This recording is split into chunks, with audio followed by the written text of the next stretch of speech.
নমস্কার দর্শক, সিটিজেন্স বাংলা চ্যানেলে আপনাদের সবাইকে জানাই স্বাগতম। আমি অনুপম।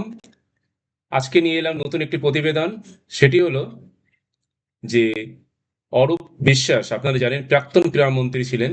সেই অরূপ বিশ্বাস এবং মেসিকে নিয়ে যে কাণ্ড করেছিলেন যুবভারতীতে, সেই অরূপ বিশ্বাস এবং মেসিকে নিয়ে যে কাণ্ড করেছিলেন, যে দুর্নাম রটিয়েছিলেন, যে অব্যবস্থা তৈরি করেছিলেন, হাজার হাজার মানুষ প্রচুর হাজার হাজার পরিমাণ টাকা দিয়ে টিকিট কেটে স্টেডিয়ামে ঢুকে মেসিকে ভালো করে দেখতে পায়নি, মেসিকে জড়িয়ে ধরেছিল এবং নানান রকমভাবে মেসির কাছ থেকে সরতে চাইছিল না সেই অরূপ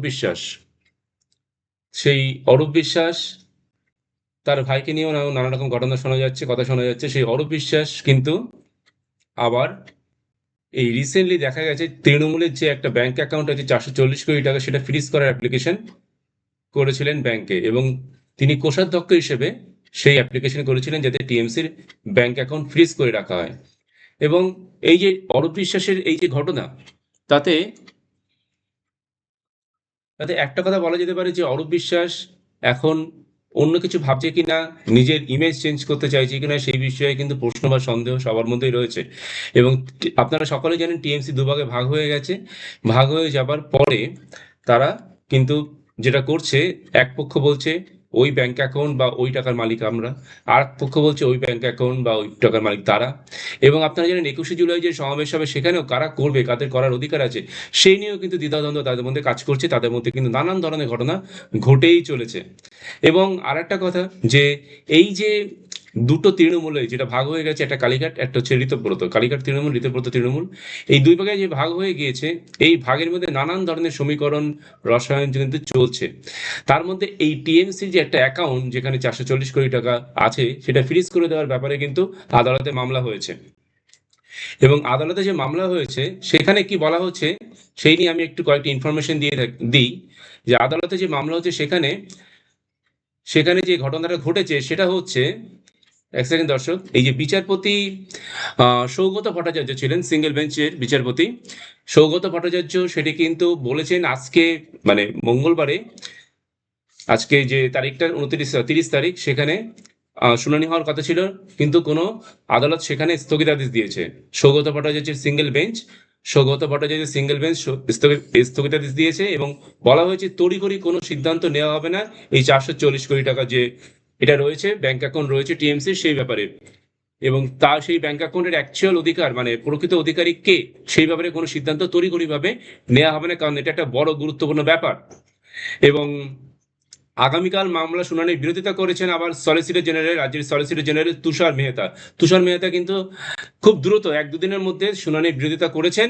তিনি আদালতের কাছে আবেদন করেছেন মামলার শুনানি যেন পরশুর আগে না করা হয়, পরশু দিনের আগে যেন মামলা শুনানি না করা হয়, এবং মামলার গুরুত্ব প্রয়োজনীয় প্রস্তুতির কথা মাথায় রেখে শুনানি যেন পরশুর আগে না করা হয়, আদালতকে সেই আর্জি জানানো হয়। পরশুর আগে যেন কোনোভাবেই না করা হয়, তারপরে হলেও হবে, কিন্তু পরশুর আগে যেন, তুষার মেহতা এই আবেদন করেছেন, পরশুর আগে যেন কোনোভাবেই এই অ্যাকাউন্ট ফ্রিজের সংক্রান্ত যে মামলা, 440 কোটি টাকার অ্যাকাউন্ট ফ্রিজ সংক্রান্ত মামলা, সেই মামলায় কোনোভাবেই যেন মানে না হয়, শুনানি না হয়। এবং আরেকটা জিনিস, এই যে কালীঘাট তৃণমূল, এই প্রসঙ্গে বলি যে দলের মানে অ্যাকাউন্ট ফ্রিজ, মানে ফ্রিজ অ্যাকাউন্ট খোলাতে গতকালও হাইকোর্টের দৃষ্টি আকর্ষণ করেন কালীঘাট তৃণমূলের তরফে কে, না বিখ্যাত আইনজীবী অভিষেক মনু সিংভি। এই যে অভিষেক মনু সিংভি, তিনি কালীঘাট তৃণমূলের হয়ে কিন্তু হাইকোর্টের দৃষ্টি আকর্ষণ করেন এই ফ্রিজ করার ব্যাপারে, মানে ফ্রিজ অ্যাকাউন্ট যেটা করা হয়েছে অরূপ বিশ্বাসের তরফ থেকে, অ্যাপ্লিকেশনের ভিত্তিতে সেই ফ্রিজ অ্যাকাউন্ট কিন্তু খোলার আবেদন বা ওপেন করে দেওয়ার আবেদন করেছিলেন অভিষেক মনু সিংভি, কালীঘাট তৃণমূল কংগ্রেসের পক্ষ থেকে। এবং 1 সপ্তাহ আগে মামলা হলেও শুনানি হচ্ছে না, দ্রুত শুনানির আবেদন জানান তিনি। এদিকে আজ মামলার দ্রুত শুনানির আবেদন খারিজ করে দিল আদালত কিন্তু দ্রুত শুনানির মানে যে আবেদন, সেটা কিন্তু আদালত খারিজ করে দিয়েছে। এবং যে সিঙ্গেল বেঞ্চের বিচারপতি সৌগত ভট্টাচার্য, তিনি কিন্তু বলে দিয়েছেন যে দ্রুত শুনানি করা যাবে না। তিনি বলে দিয়েছেন দ্রুত শুনানি করা যাবে না, তার জন্য ওয়েট করতে হবে, কারণ এটা একটা খুব গুরুত্বপূর্ণ বিষয়, 440 কোটি টাকার অ্যাকাউন্ট ফ্রিজের ব্যাপার। সুতরাং এটা দ্রুত শুনানি করা যাবে না, ওপেনও করা যাবে না, এখন আগে শুনানি হবে তারপরে ওপেন হবে।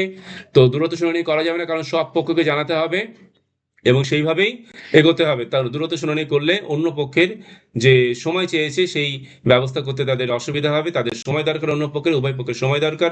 সেই জন্য কিন্তু আদালত দ্রুত শুনানি করতে চাইছে না। আদালত সময় নিয়ে শুনানি করতে চাইছে, কারণ প্রচুর টাকার ব্যাপার, অনেক টাকার ব্যাপার। 440 কোটি টাকার অ্যাকাউন্ট সেটা ফ্রিজ করা হয়েছে। তো সেইটা ওপেন করা সংক্রান্ত মামলা, এবং সেই মামলা দ্রুত শুনানি হবে না, তার জন্য সময় নিতে চাইছে আদালত, এবং উভয় পক্ষকে সময় দিতে চাইছে, সময় দিয়ে কিন্তু শুনানির ব্যবস্থা করতে চাইছে। তো দেখা যাক আদালত কোন পথে যায়, এবং টিএমসির যে 440 কোটি টাকার যে অ্যাকাউন্ট যেটা ফ্রিজ করা হয়েছে, সেই অ্যাকাউন্টের ভবিষ্যৎ, সেই টাকার ভবিষ্যৎ বা সেই অ্যাকাউন্টের ভবিষ্যৎ কোন দিকে যায় সেদিকে কিন্তু আমাদের সতর্ক দৃষ্টি থাকবে। আমরা ওয়াচ করবো, আমরা লক্ষ্য রাখবো, এবং যখন যেমন ইনফরমেশন আসবে আমরা কিন্তু আপনাদেরকে জানাতে থাকবো। তো আজকের প্রতিবেদনটি এই পর্যন্তই। সবাই ভালো থাকবেন, সবাই আমাদের পাশে থাকবেন, আমাদের চ্যানেলটি সাবস্ক্রাইব করুন যদি আমাদের ভিডিও ভালো লেগে থাকে। সবাই ভালো থাকবেন, সবাইকে ধন্যবাদ।